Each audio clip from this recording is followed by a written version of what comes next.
امام احمد ابن حنبل ایک بڑے شہر میں تبلیغ کی نیت سے پہنچے، قدرتی طور پہ لیٹ ہو گئے، عشاء کی نماز جہاں پڑھنے کی نیت تھی وہاں نہیں پہنچ سکے، مسجد بند ہو چکی ہے، پاس سے ایک نان بھائی گزر رہا ہے، اے بزرگ کہاں سے آئے ہیں؟ فلاں جگہ سے آئے ہیں، نام ابھی تعارف نہیں ہوا، آپ آئیے مسافر معلوم ہوتے ہیں، میرے گھر چلیے۔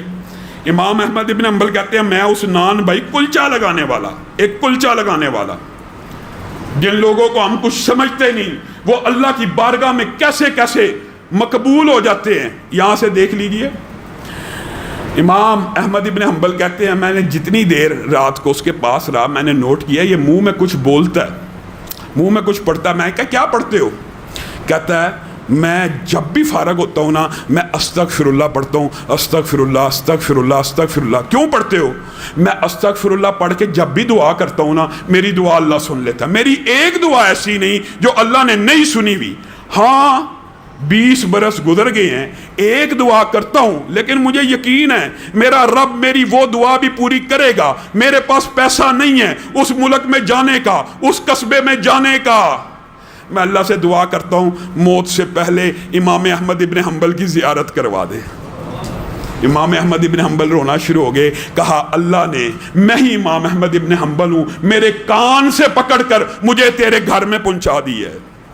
بتائیے انسان اللہ سے مانگ رہا ہے، جب اللہ سے مانگ رہا ہے تو کیا اس کو یہ وہم ہونا چاہیے اللہ نہیں سنے گا؟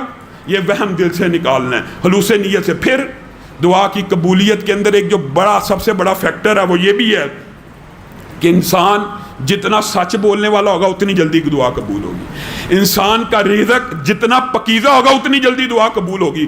اس کی دلیل کیا ہے؟ یہ بھی حدیث سے ثابت ہے۔ نبی کریم صلی اللہ علیہ وسلم نے کہا ایک بندہ خانہ کعبہ کے اندر ہے، مسافر ہے، مسافر کی دعا قبول ہوتی ہے۔ جن لوگوں کی دعائیں قبول ہوتی ہیں نا، یہ بھی بات یاد رکھیں، موضوع اصل میں طویل، اپنی بات کو مختصر کرتا ہوں انشاءاللہ، اس کے بعد تراویح پڑھتے ہیں۔ جن لوگوں کی دعا قبول ہوتی ہے ان میں مسافر شامل ہے، ان میں مظلوم شامل ہے، ان میں اللہ کے فضل و کرم سے ہم روزے دار شامل ہیں۔ روزے دار کی پورے دن کی دعا قبول ہوتی ہے۔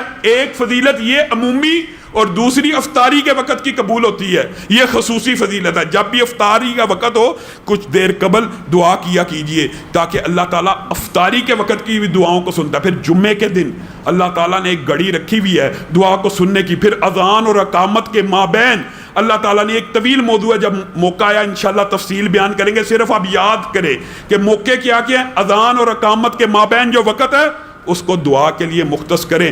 بارش ہو رہی ہو اس کو دعا کے لیے مختص کریں، دوران بارش بھی۔